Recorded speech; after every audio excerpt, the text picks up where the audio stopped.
points to the fact that Jesus really did say this. And from that verse we get, he is the Son of God. Here's another one, Mark 14:36. He uses the word Abba.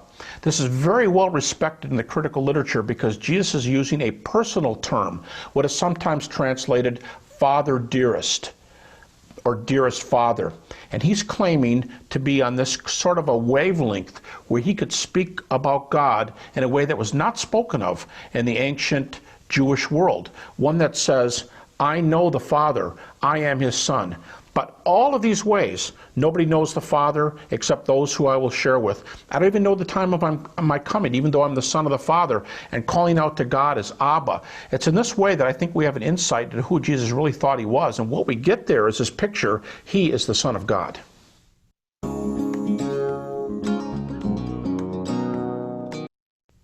Son of Man is actually the most common title Jesus used to refer to himself. And if we understand the background, it's easy to see why. The picture comes from the book of Daniel. That's an Old Testament book written centuries before the time of Christ. And in the passage, one like a son of man rides the clouds and comes into the presence of the Ancient of Days to receive final judgment authority. Now, final judgment authority is something that only God did. So in this title, we have a human being who exercises divine authority. In one package, divinity and humanity. And that's why Jesus liked this title so much. It was the combination of divinity and humanity put together in one person. And that person is the Son of Man.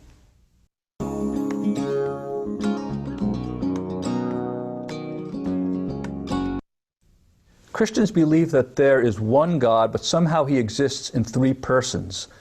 Now, what's that all about? Well, you know, I grew up in a Jewish home, and the cardinal tenet of Judaism is the Shema.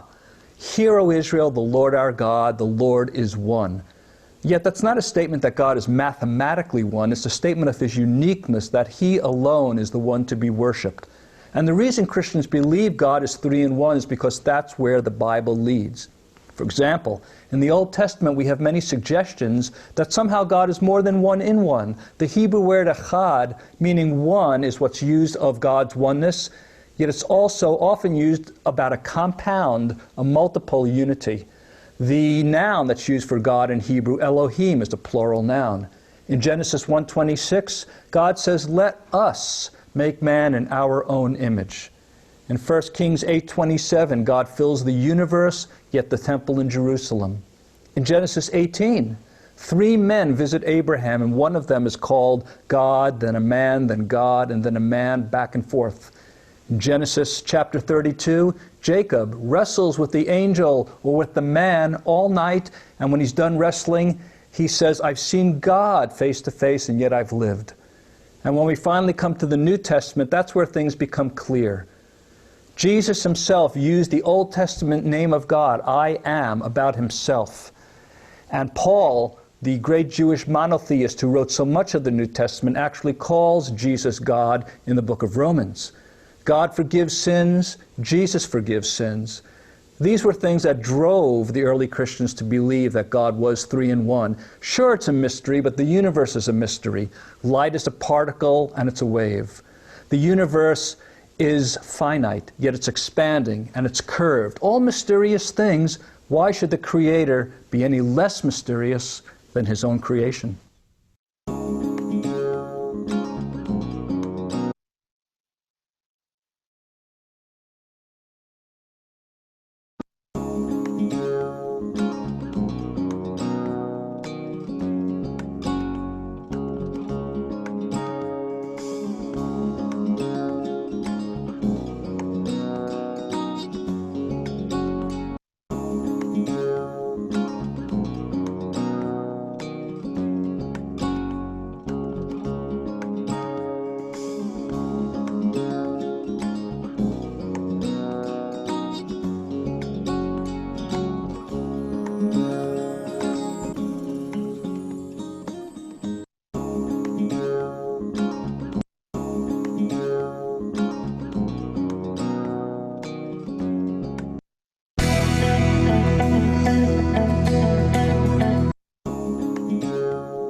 I'd begin just by encouraging people to read the Bible for themselves and ask, does this book have the ring of truth? For me, it has the ring of truth in 5 different ways. One, as I consider Genesis 1 as an origin text and how it's unique to all other texts like it, and it's the way it aligns with modern science, for example, and with human.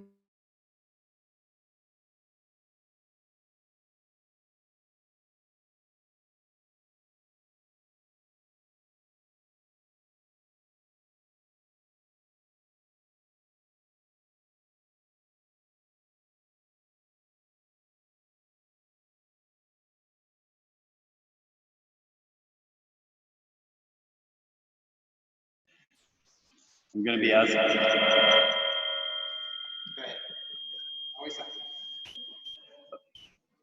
Okay, so those are the questions I was playing from the DVD. We're going to move on to a different topic next. But before we do that, I just wanted to see if anybody on Zoom or if anybody here in the room wants to ask a question or comment about any of what we just listened to. If you're on Zoom, you kind of have to raise your hand, I think, or else I won't know that you're trying to talk. Okay. All right. Well, what I want to move on to next is to think about why trust these gospel accounts. You just heard a lot of people talking about various passages from the New Testament, but especially in Matthew, Mark, Luke, and John, which are called the gospel accounts. And so there's some amazing things in those books, like miracles, that Jesus performed miracles, which most of us would probably say when we read them, that's impossible, that can't happen, which of course is actually the definition of a miracle. If something, it's not a miracle if it's not something that's extraordinary, that you'd never see happen. So really we have to look at the Gospels as any other historical document and say, is it really true? Is it really believable, what it's saying? And I'm going to be using now some content from this guy, Dr. Gregory Boyd. This book is called Letters from a Skeptic, and it's actually between him and his father, because his father was a skeptic. He was not a follower of Jesus. And Dr. Boyd, who wrote this, is a pastor. And so they have all these letters going back and forth. And that's actually what the book is. It's their letters back and forth. So as part of this, he shares about criteria that historians can use to determine whether any historical document is reliable or authentic. And he breaks it into internal criteria and external criteria. And so the internal criteria is written on the second page of your handout. And what I've set up to do tonight is we've got 4 pairs of people who are actually prepared, because I wrote to them in advance, and they actually have looked at some scripture verses, and then they're going to share with us. They're not going to read all those verses because we won't have time, but in just a few minutes, they're going to share whether it seems to them like these criteria, the internal criteria, seem to give support to what these verses are in the Bible. And let me just quickly say what these criteria are. First thing is, was the author in a position to know what he or she is writing about? And does the text claim to be an eyewitness account or based on an eyewitness account? I mean, if you think about it, you were reading some historical document, you would be more inclined to believe it if it was written by somebody who was there or somebody who knew somebody was there than somebody who maybe a couple hundred years later is just writing about it. Now, it doesn't mean that it's automatically true, because eyewitnesses can be wrong, but that's why it's just one of the criteria. Second one is, does the document in question contain specific and especially irrelevant material? And this is interesting because the way when an eyewitness is actually recalling from memory, the way our memories work, they tend to share stuff that actually is not all that important. It's kind of not relevant to the main thing, but it kind of comes out because it's how they're remembering what they saw. And if a person is making stuff up, they usually don't put any of that in there. The third thing is, does the document contain self-damaging material? So, for example, you heard, those of you who were here last week when we started this, remember one of the things that was said about the resurrection that you wouldn't do if you were making it up. If you were, after the fact, going to claim that Jesus rose from the dead, but he didn't really, would you pick a woman to be the first one, the first ones to see Jesus, to be the first ones to testify, because women's testimony didn't even count in the court of law in those days.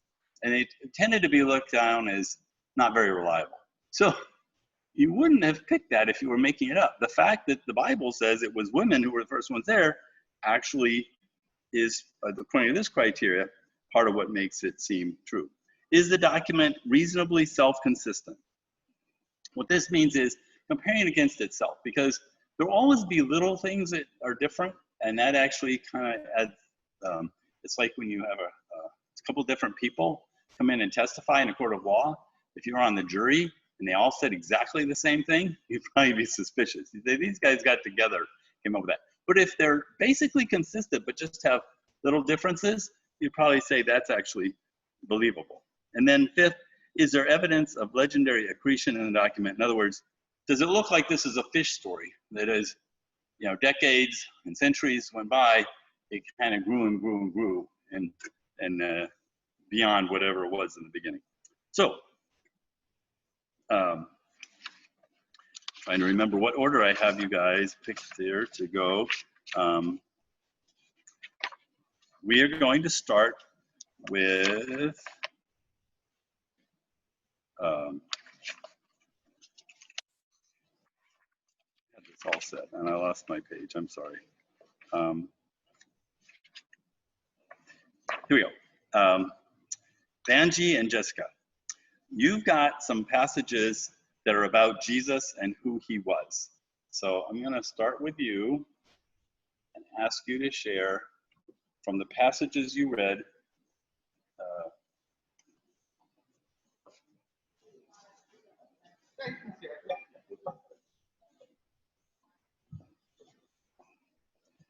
Okay, so the first passage we looked at was Luke chapter 9, verses 28 through 36. And this was when Jesus took Peter, John, and James up to the mountain, and they saw an image of Moses and Elijah, and they heard a voice saying that Jesus is the chosen one. So in looking at the criteria, Luke was he was a doctor that his book is based on interviews from people that he interviewed. So he wasn't an eyewitness, but there were a lot of people that talked about that he got information from.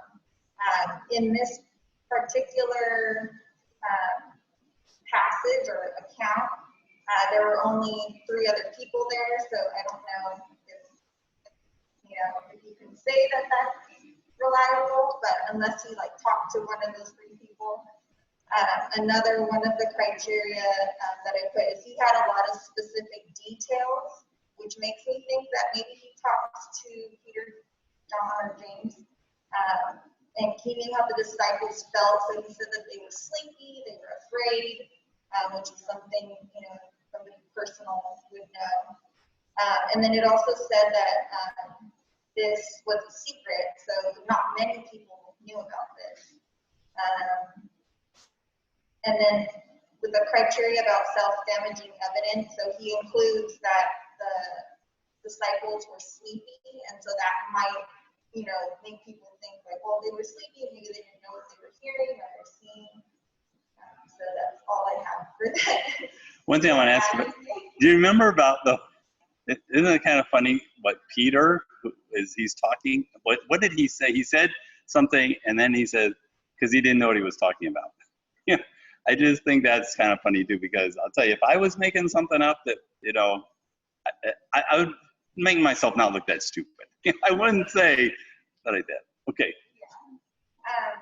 And then for the next one, so this was when Jesus was being crucified, and Pilate has this exchange with him, and he's defending him. So this is from Mark chapter 15, verses 2 through 13. And so Mark, he was a disciple, so he was probably an eyewitness to this event. There are a lot of details that he added, so there's dialogue. That's all I got for that one. I didn't apply a whole lot for that one. And then the last one was kind of hard because there was only one sentence. But so it was when Jesus was being crucified, he cried out, my God, my God, like, why have you forsaken me? That's from Matthew, and so I put that he was an eyewitness. Okay, let me just ask you, Jessica, thank you. Well, no, you should hang on to the microphone a minute, because I'm going to ask you something. Okay. So, in those days, God, was, well, remember, it was gods often. People thought there were a lot of gods, and they were mighty, and they could just zap people whenever they wanted. Now, the Jewish people, on the other hand, didn't think that of God, but they did think he was all-powerful and mighty. How would it come across that God was on a cross being tortured and had to cry out? How would it come across that a guy like Pilate, just a governor, is actually able to talk down to Jesus? How do you think people thought? Do you think people thought, oh, Jesus, yeah, he must be God? Or do you think they maybe thought, he probably can't be God, because look at Pilate's talking down to him? And that's one of the things that intrigues me about those. What do you think? Do you think those passages present Jesus as being really all-powerful, or as being like kind of powerless? Okay, all right. And I get the chat spot. So next, here, it's Rich and Patty. So they have some passages that are accounts about the resurrection. The next time you guys come up, it'll be easier. No, it'll be better back there. Okay. Why don't you go ahead and stand over where the camera's on, and I'll move out of the way.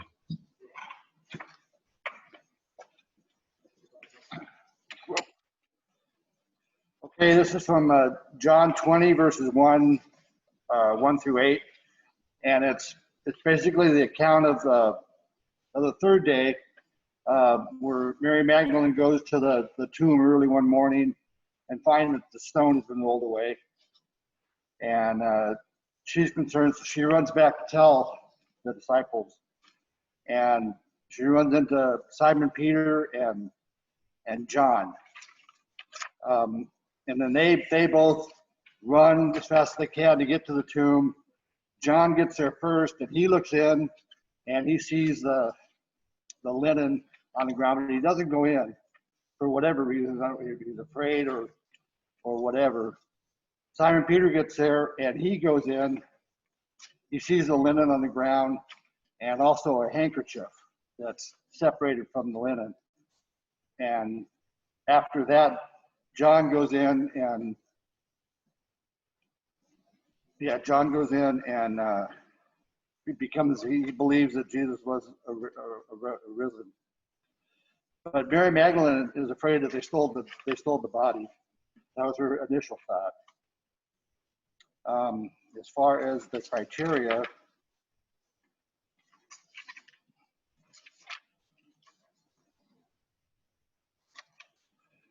it was definitely an eyewitness account, because John was there, and Simon Peter were there, and Mary Magdalene was there. So they were all there, and they all saw the same thing. Because Mary Magdalene goes in after, right? Irv, and sees the. Does she actually go in? Okay. Does the document in question contain specific or especially irrelevant material? Well, I think seeing a handkerchief is kind of irrelevant, but he accounts for that. So that's what I took from that, or we took from that. Self-damning material, I don't think so. Or maybe because he was afraid to go in at first, that was, I don't know if that's damning or just being respectful of. Well, and how did they look after Jesus had said ahead of time that he was going to rise? Now their first thought when they go in is the body's been stolen. In a way, they don't really look at that. That's true too.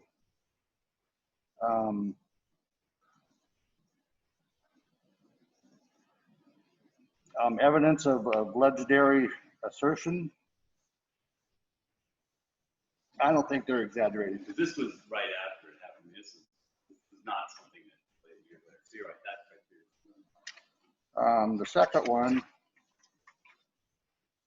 that we were asked to look at is John 21, 7 and 8 and 11.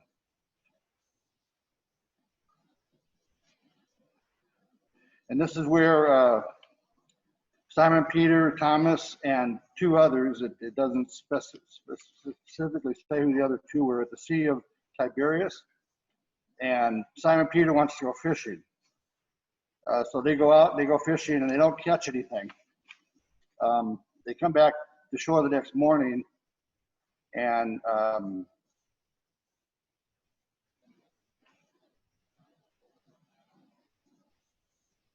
John sees Jesus on the shoreline, and Simon Peter puts on his shirt or his outer garment, they say upper garment, and dives in the water and swims to the shore. The other three stay in the boat, and then they come, when they get to the shore, Simon Peter helps them with a net, and it's full of fish, because Jesus had told them to drop the nets on the other side of the boat, and they catch 153 large fish, it says. So many fish, but the nets were not broken. So the criteria there, again, it was an eyewitness account. Irrelevant material. Why would you put your shirt on and jump in the water? I mean, that didn't make sense to me. How about the number of fish? Pardon me? How about the number of fish? Well, that's exaggerating, probably a little bit, but. Well, it's just funny that number. I mean, yeah, it'd take you a while to count 153 fish, but.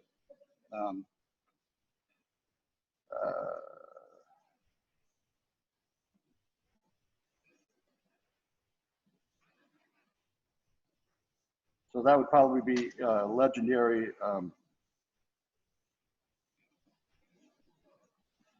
exaggerating of the fish.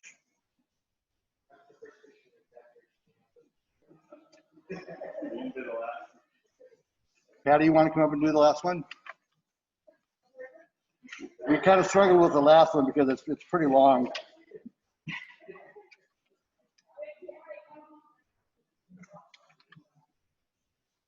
Now keep in mind, while Patty's summing up, what you're thinking about is, if you were hearing these passages for the first time, and they're talking about Jesus rose from the dead, how believable are these passages? And do these historical writings, if you look at the 5 criteria, does it make you think, yeah, actually they do seem like they're probably true? Or when you look at the 5 criteria, you think, no, it's probably not.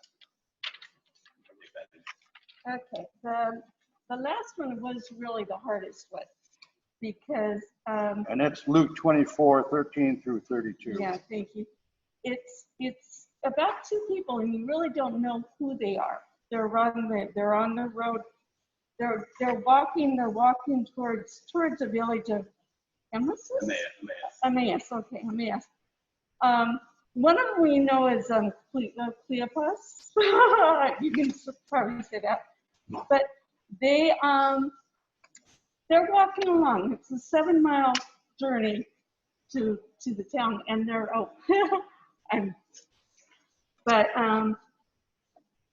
talking about what happened in Jesus' crucifixion and all the things that have happened during the week. All the things that Jesus being led away and crucified, and that somebody had told them just that morning. It was on the 3rd day. I guess I should say that, but they were saying somebody in our group, they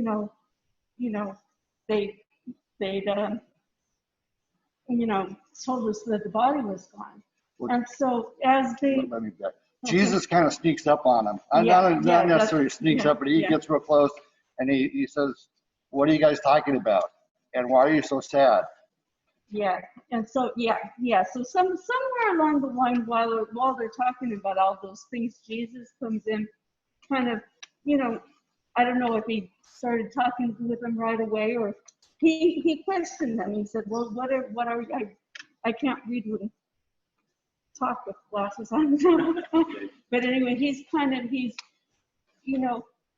saying, what are you talking about? And so he gets them to explain it to them, yeah. And then after, they're kind of, they're almost like questioning him. And so Jesus kind of backs up on them a little bit. And they say, well, people saw the tomb, it was empty, but they didn't see Jesus. Yeah. So they're a little skeptical, I believe. Yeah. And Jesus calls them on it. He says, I don't have the whole thing, but it's like, oh, you foolish ones. You've got, since Moses and all the prophets, you've got all this Evidence from the Old Testament that he recites. And all the scripture about himself. So that's basically what the last verse is. And so what we thought was, it's not really an eyewitness account. Well, here, finish the story. What? Finish the rest of the verse. Oh, okay. Because when they get to the town, that's right. Jesus is gonna go off, and they say, no, stay with us. So he actually breaks bread with them. And they did not know who he was. They did not know. Their eyes were. They didn't know who he was. Not until their eyes were. What was? Did we write down what? I liked how. It was after they broke bread. It was. Well, they didn't recognize them. Their eyes were shut. They didn't know who they were talking to. But then, once they broke the bread, then he blessed the bread, and then they saw it, and they knew it was Jesus. And then he disappears. So, given the five criteria, how would you rate the reliability of this account? Well, it was an eyewitness, so I know that I had to kind of see what they went and told the disciples after this, because it wasn't part of this, but it really wasn't an eyewitness account. What was the next one? There's a question, certain specific irrelevant details. Yeah, I don't think it really has too many irrelevant details, but and we said yes for the third one. Self-damning material. Self-damning material. They showed their doubt, which is not, whether they're, whoever they were. Because when people say, how do you not recognize Jesus? Yeah. Would that be the thing you wonder? Yeah. And and then the fourth one is, it was reasonably self-consistent, because they did both have the same story. They both had the same experience. They both, related it the same way. And the last one, we put it wasn't not applicable. Yeah, so. Great, well, thank you. Okay. Appreciate it, Rich and Patty. And next is Larry and Tracy, who are going to talk about some passages that are accounts about the apostles themselves. And so I'll move so you can come up here and use the mic and be in the camera. So.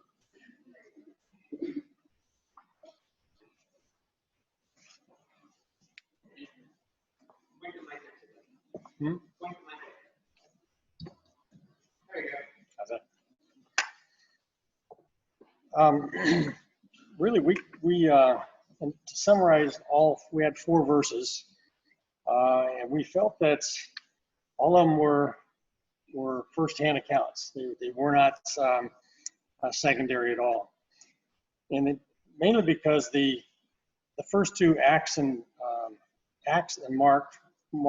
Acts was written by Luke, Mark by Mark, of course.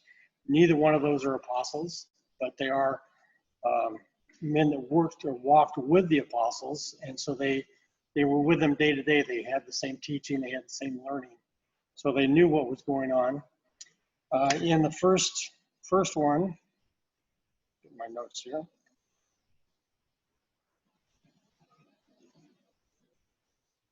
In Acts 16, 13 through 17, they were talking about going out to meet with a group of women. And there were several instances in there where there was a lot of detail that would not have been carried on throughout time. One of the women, it says, was a seller of purple cloth. Another one was a fortune teller woman who made a whole lot of money. So those details kind of led us to believe that it's an actual accounting of it. It's not something that would carry on throughout the history of or any further than that accounting. Then, well, at the end of that particular one, the Acts, one of the women at the in the meeting there said she was not a worshiper of God, but because of the meeting, the discussions they had, she became a worshiper of God, a God follower. And so she invited the apostles to her home and broke bread together. And so again, it just would not happen. It wouldn't be detail that would be lost over time, I think. And the second one, James and John, this is on Mark 10 through 10:35 to 39. They're asking what Jesus saying, what do you want me to do for you? And they said, let us sit one at your right hand and one at your left hand, which I think is pretty bold on their part. And of course, Jesus says, you can't drink the cup that I'm going to be drinking. And there being the human nature, say, oh yeah, we will drink it, and we can. And so God allows them to take that stance, although I don't think he allowed them to sit at his left and right hand. So, but how do you think they looked to other disciples that this was being written and passed on? Well, the next one, the next verses that we have, it says, when the 10 heard about this, they became indignant with James and John. So the other disciples didn't like that at all. But we didn't find anything that would lead us to believe that it was not a first-hand accounting. And it was reliable. There was no legendary issues. Nothing was built in there. Nothing was being added that should not have been. And then we have, next was Matthew 16, 22 through 24, where Peter actually chastises God, I guess, and he says, Peter took him aside and began to rebuke him. Never, Lord, he said, this shall never happen to you. And Jesus turned to Peter and says, get behind me, Satan. So he wasn't real pleased with that. But again, it's an actual statement from Jesus to Peter, so first-hand accounting. And his statements at the end is, whoever wants to be my disciple must deny yourself and take up their cross and follow me, which again is what we all need to do. But we did not find any reason to discount any of this. Nothing self-damaging in any of our passages that we got. We did have one last one. Self-damaging would be like somebody looked kind of stupid. Yeah. So you wouldn't want that to be passed on. You want to present yourself. So the idea is, if you were making this up, Peter wanted to be like, if he said something, he got called Satan by. Yeah, that's not sort of self-damaging. Yeah, it is kind of self-damaging. Yeah, I guess it is. So, and then the last one we had was Matthew 19, 23 to 24. And this was a tough one because it's talking about it's easier for a camel to go through the eye of a needle than for someone to enter the kingdom of God. And I struggled with that to kind of put the criteria together. So I was going to ask for Irv's help. Again, it's Jesus speaking, so it's a first-hand acknowledgement. I didn't see anything that was negative in an aspect other than it's impossible. Well, let me ask you this: if you were making stuff up to create a new religion, and you wanted wealthy people to be part of it, to support your church and your ministry, would you have something like that in? that would not be part of it. No, I find something else. Yeah. Because, Adam, if you've been reading the Bible for you, it says that passage sort of gotten a little bit and gone, whoa. Right. Again, it doesn't say wealthy people can't get into heaven, but it's yeah, it does, doesn't it? Yes. Yeah. So, but I always struggle with that. Okay. Well, thanks, Larry and Tracy. Appreciate it. Actually, I appreciate all three of you groups doing this and coming up here to do this. But now we're going to turn to Rachel and Jonathan, who are on Zoom. So hopefully Christopher's going to bring them in so we can all hear. And they were tasked with some passages that have to do with the Bible, the writing of these books in the Bible, and what is said about that. So with that lead in, I will sit down. Hi, how's everyone doing? I hope you guys can hear me. We have three passages. The first one from Luke chapter 1, verses 1 through 4. And that one, essentially, Luke kind of tells everyone that he understands that there's a lot of people that are compiling and like telling the story of Jesus, and that he wanted and that they used original eyewitnesses, and that essentially he wanted to do something as well for them. So he carefully investigated and kind of put together and wrote the story of what happened during that time. So it was based on eyewitness accounts. They didn't really have any specific or especially relevant material there or anything damaging. It was more of like an informative statement that this is what he wanted to do. There wasn't anything that was either self-consistent or like any like legendary accretion. Is that correctly? Yeah. And then our second one was John 21:24. And this one's actually really short, so I'll just like say it for everyone. It's this is the disciple who testifies concerning these things and who wrote them down. We know that his testimony is true. So kind of talking in, it wasn't in first person, so I took it as it being based on an eyewitness account saying that somebody else had wrote this, but I'm not really sure. I would probably refer to Irv to see if that was correct or not.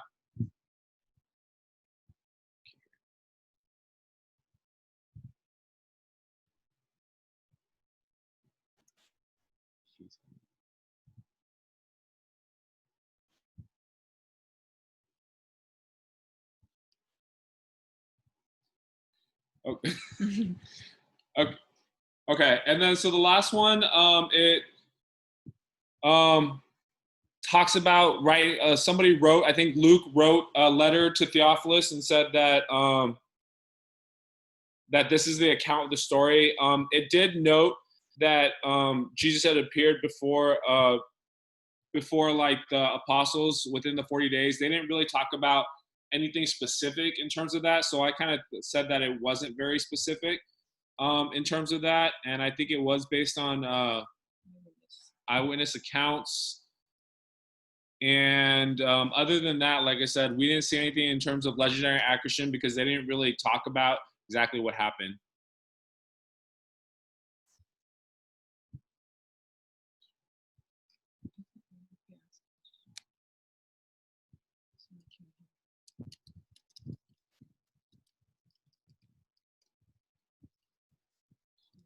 In the book of Acts and the book of John. But my question to you guys is, you read these passages that you just read, does it give you a feeling like what you're going to read in the rest of that book, those books, is reliable because of what they said? Or do you think, nah, it's probably going to be made up. It's probably going to be, a bunch of myths or just, stories? Before you answer, hold on.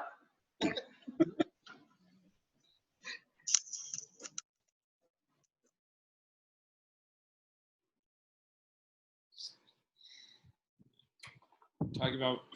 Okay, go ahead. Okay. So I really did kind of feel like after reading the introductions in terms of in these three paragraphs that the book going forward would be an accurate account because they actually kind of wrote there that, like, I did my best to make it an accurate account, and I tried to do like the best like research and gather everything together to make sure that everything, you know, to portray that like, hey, this is the most accurate, reliable information that I can get for you.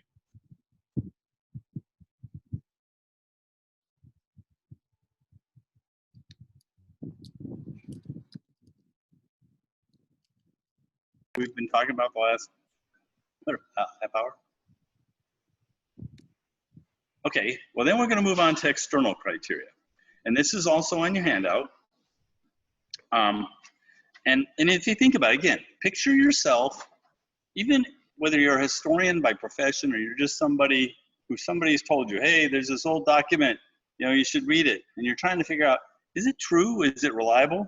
So here's the external criteria to ask. Would the authors of the document have a motive to fabricate what they wrote? That's something we probably should ask about even stuff we read that's written in our own time. Second, are there any other sources which confirm material in the document and or which substantiate the genuineness of the document?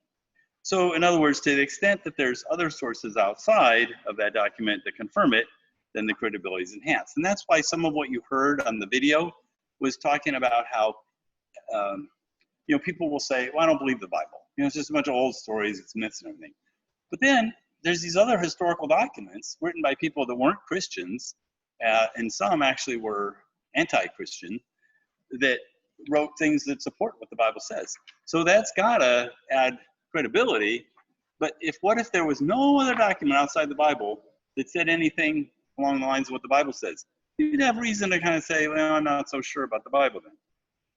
And third, this is a really important one in our time. Does archaeology support or go against the material in the document? And we're going to talk a little more about this. But you know, I'm at an age now where actually a lot's happened in my lifetime. When I was younger and a younger Christian, I would read people saying stuff like, well, there's no such place that the Bible talks about. Or this can't be true because there was no language at that time. There's all these things that said that in my lifetime now, archaeological discoveries have come along that have shown, well, there was a language there, or they did find that city. It's under a lake or an ocean now, but they found it through satellite photography, things like that. They dug up things that, you know, people were saying that certain things about David, and when he was, the Bible says that he was reigning, it wouldn't have been true at that time. And then some of the things that they said that they had in those days is that nobody's ever found that. Well, just since I was in Israel in 2010, when I went back in 2019, they had found that stuff, that we were in this shop and they said, this is the thing that the Bible had talked about that nobody had ever found before, but they'd been digging and they found it. Number 4, could contemporaries of the document falsify the document's account, and would they have a motive for doing so? So this is an important one to think about if you're ever talking to somebody who is Muslim. Now, not all Muslims believe the same thing, but the official thing that official Muslim people would say is that the Bible's been corrupted. Yes, there was Jesus, he was a prophet, but all this stuff that Christians say about Jesus, you can't believe that from the Bible because the Bible's been corrupted. And so that's a question you got to ask is, could people have corrupted the Bible way back soon after it was written? And would people have a motive for doing that? So as we think about these and applying them,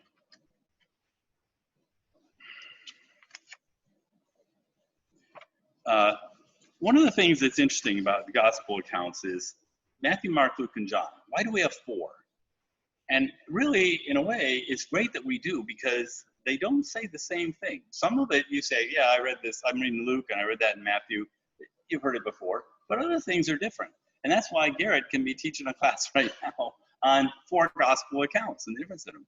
And I think that is one of the things that, along with this external criteria, helps to make it more believable because you have this. In fact, I have a book I meant to bring and show you, but it's the Matthew, Mark, Luke, and John all in one book, but the way they're done is they're parallel. It's called Gospel Parallels. So you're reading the account in Matthew, and right over here you can see it in Mark or Luke or John, if it's in Mark, Luke, or John.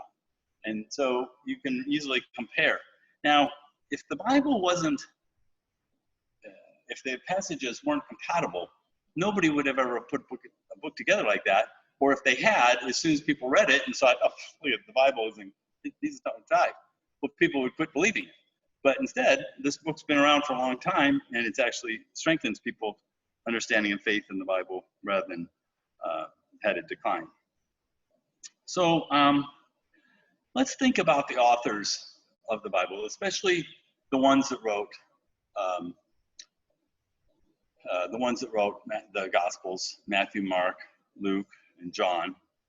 What did they gain by writing what they wrote? Because they wrote great things about Jesus, did they get rich? Did they get power? Did they get a lot of followers or people, celebrity status? Maybe now, but I mean, has anybody heard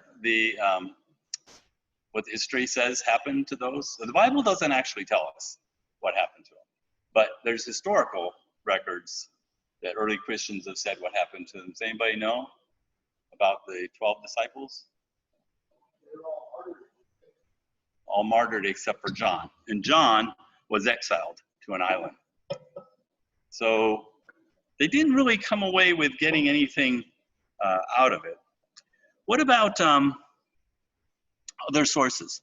Actually, I'm going to skip over this kind of because we heard it, and you heard it from the DVD. But I hope you wrote down some of those things, because there's a lot of historical documents that refer to Jesus and support his death, his crucifixion, his resurrection, even by people that didn't believe it themselves. Josephus, by the way, when you hear about him, because he's an historian and wrote a number of passages by Jesus, he was still, at the time he wrote, several decades after Jesus' death, a Jew who did not believe Jesus was God. He was Jewish, but he was writing about things, and he says positive things about Jesus, but he himself was still not sure.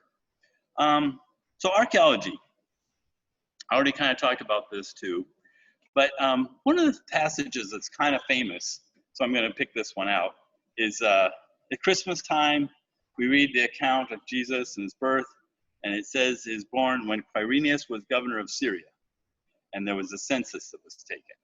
Most of you in the room, I think, and on Zoom, you remember hearing that passage in the Christmas story. And a lot of people, when I was younger, said, this is obviously not true, because there was only one census taken by Quirinius, the governor of Syria. But it turns out that they found documents in the last couple decades that he was governor 2 times. And it was true that at the later time, there wasn't, this time when Jesus was born was the time they didn't know about, but now they've found these documents that show he was a governor earlier. So there's things like that that just, people love to kind of say that the Bible's not true by pointing things, but boy, as time goes on and archaeologists keep digging and they keep finding documents, it's amazing how some things turn around. And then let's think about this last criteria. So Christianity was born in a hostile environment. It was time when Jewish people were anticipating a Messiah would come. And we'll talk in next week, actually, about why that would be. But so they were anticipating that there would be a Messiah, but they were expecting an earthly king. They thought somebody was going to come in and take over, boot Rome out of Israel. The people who were Romans and Gentiles, they were more in the way of thinking about Zeus and those kinds of gods. And they weren't really thinking about somebody like Jesus. So the religious leaders, as you know from your reading of the Bible, a lot of them were not fans of Jesus. Most of them, you could probably say, were not fans of Jesus. And they viewed Christianity as a cult. And then, so they wanted to do what they could to stamp it out. They did not want it to grow. Nor did the Romans. Once the Romans figured out these Christians are not really Jews, because initially they just clumped Christians as they're just a subset of Jews. But they began to realize that, no, these Christians are talking about different stuff, and they're talking about a different king than who was in Rome. So they then didn't like Jesus. So the question is, if you were fabricating the Bible, the New Testament accounts, and you were in that environment, would you really want to say things that would get these leaders upset? Because it would just make it harder for you. You know, how much better if you changed what Jesus said, if you changed the teaching so we can all just get along, right? It would be, you know, the Jewish leaders would say, oh, this is fine, and the Romans would say, oh, this was fine, but they didn't do that. I mean, well, when you read the text, and next time you start reading the New Testament, think about, would I have put this in there if I was writing in those times? Because it might get me killed, you know, it might get me martyred. And they weren't really looking for that. Think about, this was alluded to a little bit last week, but one of the evidences for the resurrection is there was no body. How easy would it have been for the Jewish leaders or the Roman leaders to go and get the body out and say, hey, everybody, these Christians saying that he rose from the dead, that's ridiculous because here's Jesus' body. But they couldn't do that. And so what they do, they came up with this story about the guards, you know, that the guards took money and they fell asleep and then they let it happen. Now, really, guards who let that happen, their lives get taken. And it's usually through torture, not through, you know, nice give an injection of a drug and they go to sleep.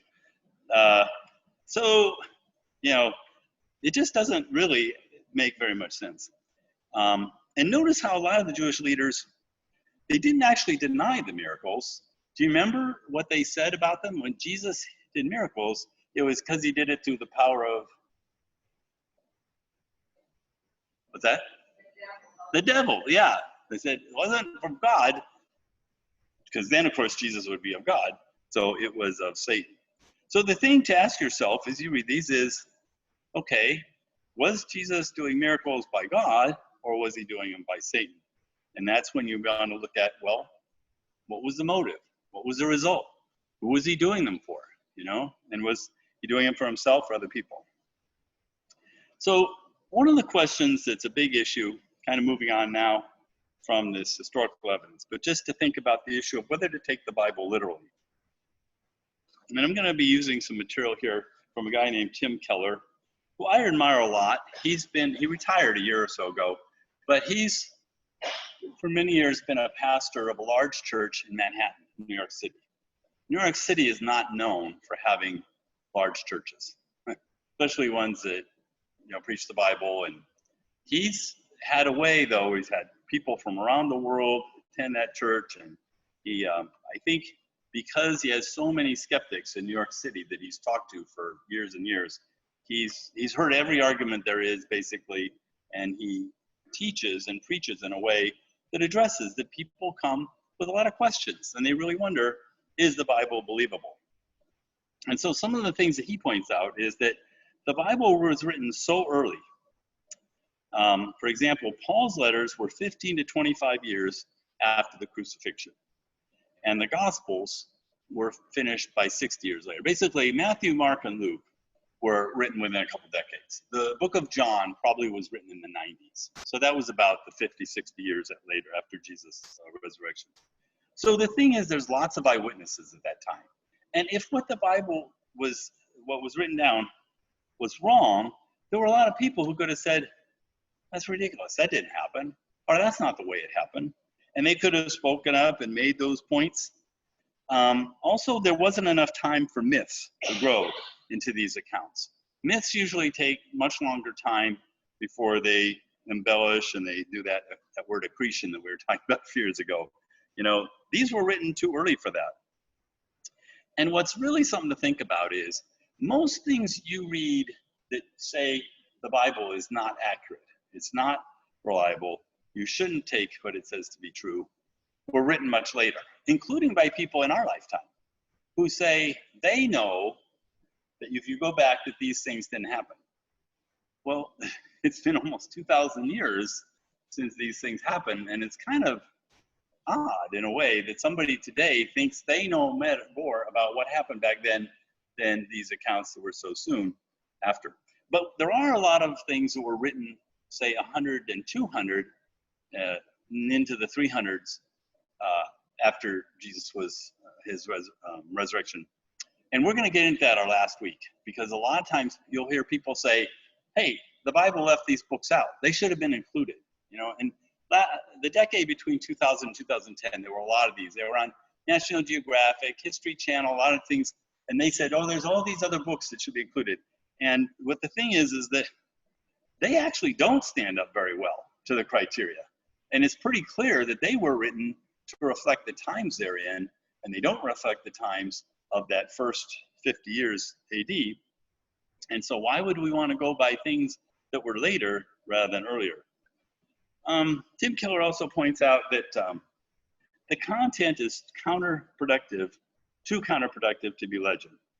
So one of the things he says is, Jesus' teachings don't take sides in the early church debates, like on the issue of circumcision. So if it was really written afterwards and people put words in Jesus' mouth, they would have written it to put words in his mouth that would support their view, you know, to make sure that Jesus said, you know.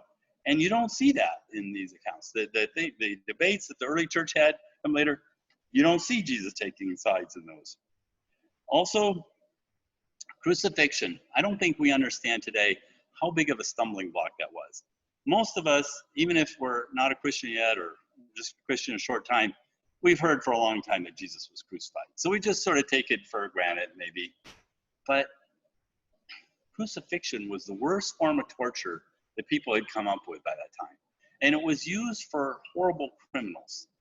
So to say, God came in the form of man, he came to earth, but then he was crucified, that was hard for many people to take. They just, how could God, if he came to earth as a man, how could he be crucified? He couldn't allow that to happen. That's just, they'd say that makes no sense.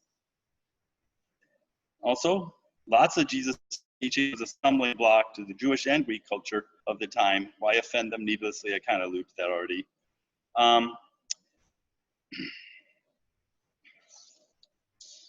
One of the things, too, that Tim Keller points out that's kind of interesting to think about is that most people today, he says, that say you can't take the Bible seriously, you can't trust the Bible, they actually have concerns about what it teaches. And a lot of times they don't like things in the Bible that conflict with today's concerns or the way people think today. And they think that the Bible teaches things like subjugation of women, it teaches slavery, it's too anti-homosexual. And so as a result, because they don't like what the Bible says about these things, they then say the Bible isn't true. It's not that they really don't, that they have evidence they think that the Bible's not true. It's just they don't like the results of what they read in the Bible. But as Keller points out, most of these passages are misunderstood or taken out of context, or certainly they're taken out of their cultural setting. For example, have you ever heard people say that the Bible endorses slavery? And yeah, people say that, and have said that, but when you look at the passages in the Bible about slavery, it's talked about as a matter of fact that that's just how life was in those days. And slavery, by the way, too, in the Old Testament times especially, was not like slavery that we had in our American history. People actually often put themselves into slavery. It was pretty common. If you had debts, the way you paid off a debt was you became a slave of the person. But according to the Old Testament, what God taught is that there was the year of Jubilee and all slaves were to be set free. So there was always a limited time. A person was not ever to be a slave for life. And so there's a lot of differences between slavery as you read about in the Bible and the way people, because I think in America, we hear the word about slavery and we think of what the experience was in the United States. And that's not what was talked about in the Bible. But the Bible did not endorse slavery as a way to be good. And there's the little book of Philemon, which probably most people don't remember ever reading it, but it's very short to read. And it's basically Paul encouraging a slave owner to let his slave go free. And I won't tell you all the whys and everything. But so people often take things out of their biblical setting, not realizing how these things were different years ago. So even when a teaching does contradict the way people think today, be careful, Tim Keller says, not to necessarily believe in the superiority of modern culture over all others. And I admit I've done that, you know. And until I read this, I actually had never really thought about this that much. But, you know, we kind of always think we're so much smarter than people before. You know, we've arrived, we're advanced, you know, and we kind of think people in the back, they were kind of not so smart. They're dumb. They did things bad. And of course, a lot of things happened in the past, I think it's true. They actually weren't very civilized, and it wasn't very good. But we have to be careful about saying that of all things, and especially think about it carefully sometimes with the Bible. So he gives this illustration. He says, compare modern day British people to the Anglo-Saxons. Anglo-Saxons were the predecessors of British people back in around the end of the first millennium. And they read Mark 14-16, where Jesus claims to be the Son of Man coming with angels to judge the world. And then they read about Peter, who denies his master 3 times and is later forgiven and restored to leadership. Looking around the room and seeing people on Zoom, I think probably a lot of you remember those accounts and reading them. He says that the modern British would shudder at the first story. It's so judgmental and so exclusive, but they would love the account of the forgiveness, the restoring Peter to leadership. But this whole idea of coming with angels to judge the world, they would think that's very bad.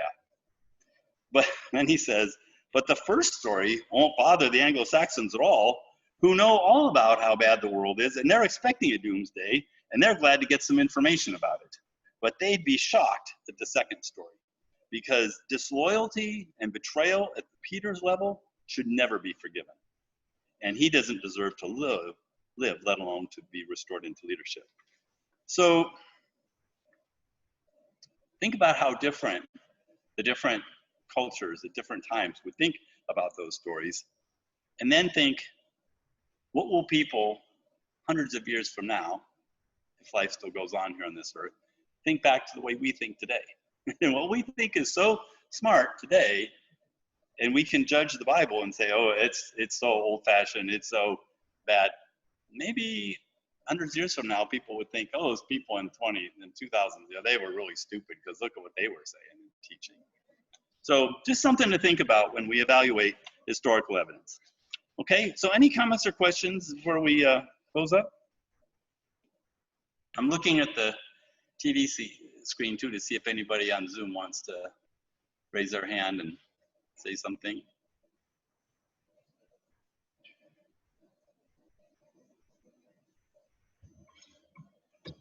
Is there anything I said that wasn't very clear? Want me to try and restate it so it's more clear? Okay. They did request that we could play that first video again. The whole thing? Huh? The whole thing? Just the first video. Oh, the first one of all the things? Yeah. Oh, what's that?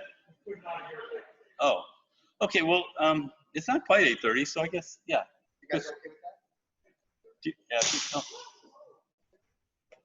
Okay, and everybody on Zoom, you heard what we're doing, right? So, in case you didn't hear the very first, and just to remember that this this DVD is called Jesus Fact or Fiction, and so it has quite a few scholars and people who've studied various biblical issues. They're kind of interviewed and asked to share an answer to a question. And so this first question that Christopher is bringing up right now is, did Jesus ever exist? Actually, no, it's going to be, is there historical evidence for Jesus?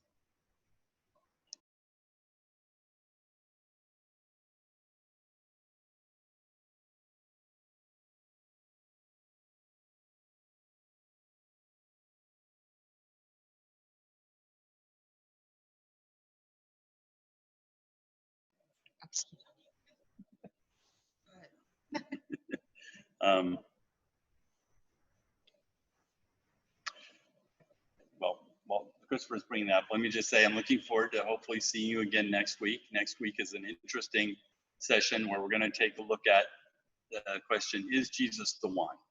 So we're going to look at the Hebrew scriptures, what we often call the Old Testament. It had said there was going to be this one to come who would be the Messiah.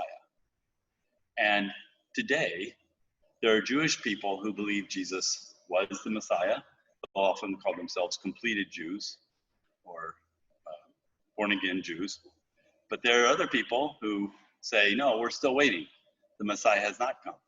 So we're going to look at the evidence and say, is Jesus the one? Is there good reason to believe that Jesus is the one who was to come? So it's going to be looking, like today we looked at kind of a historical perspective. Next week we'll look at it from a Jewish perspective. And then in weeks ahead, we're going to be looking from a science perspective, from a philosophical perspective. And we're going to conclude in the last week, like I said earlier, with between 2000 and 2010, there were a lot of books that came out and these TV shows that I mentioned a few minutes ago, which were all basically casting doubt on the Bible and basically saying in various ways the Bible wasn't believable. And we're going to look at what the arguments were that were made and some of the counter arguments. Here we go. Well, no.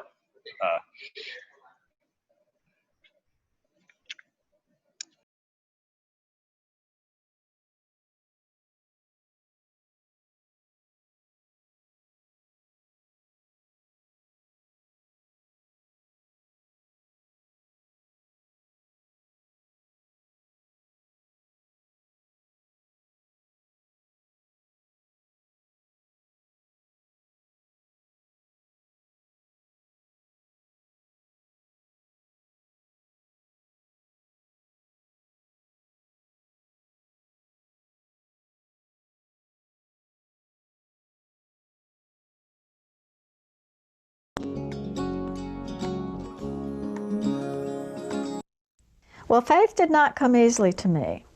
After years of living as an agnostic, I decided to use my research skills as a lawyer to investigate the evidence to prove whether or not Jesus actually rose from the dead. For about 15 years, I focused my research almost entirely on proofs outside the Bible. I used a method that lawyers use to prove a case in the courtroom, linking one piece of evidence to the next to create a chain of proof.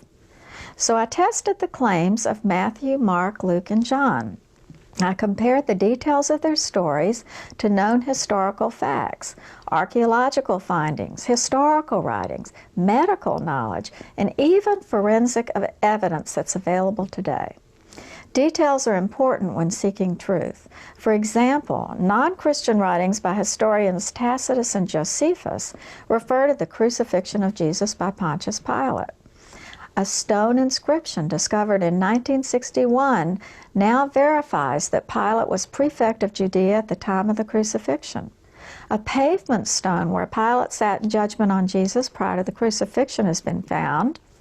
The bones of Caiaphas, the high priest who presided over the trial, were discovered in 1990. And the skeleton of a first-century adult male found in Jerusalem in 1986 verifies the method of Jesus' crucifixion.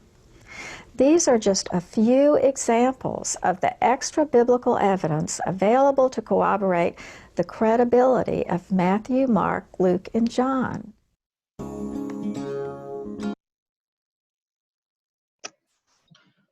In my lifetime, when I was born, a lot of scholars said, see, we don't even have evidence there was this Pilate guy. We don't have evidence there was this Caiaphas guy.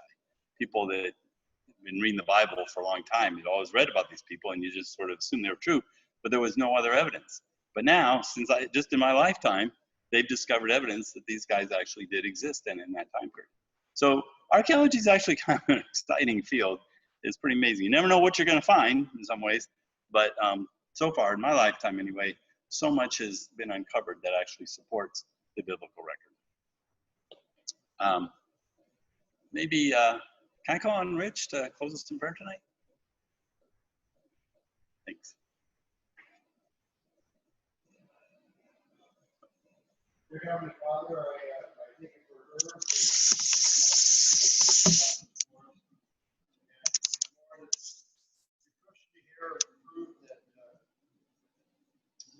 Believers are brought to support the Bible and God forever, and I thank you for that. I thank you for everybody here. I look forward to next week. Bring us all back safely, and I thank you for everything in Christ's name. Amen. Thanks for coming tonight. Appreciate all you being out. Evening. being here. And if you have any comments or questions and didn't want to say it in front of everybody, you can come up. I'll be here for a few more minutes. Bye to everybody on Zoom. Thanks for joining, Rick.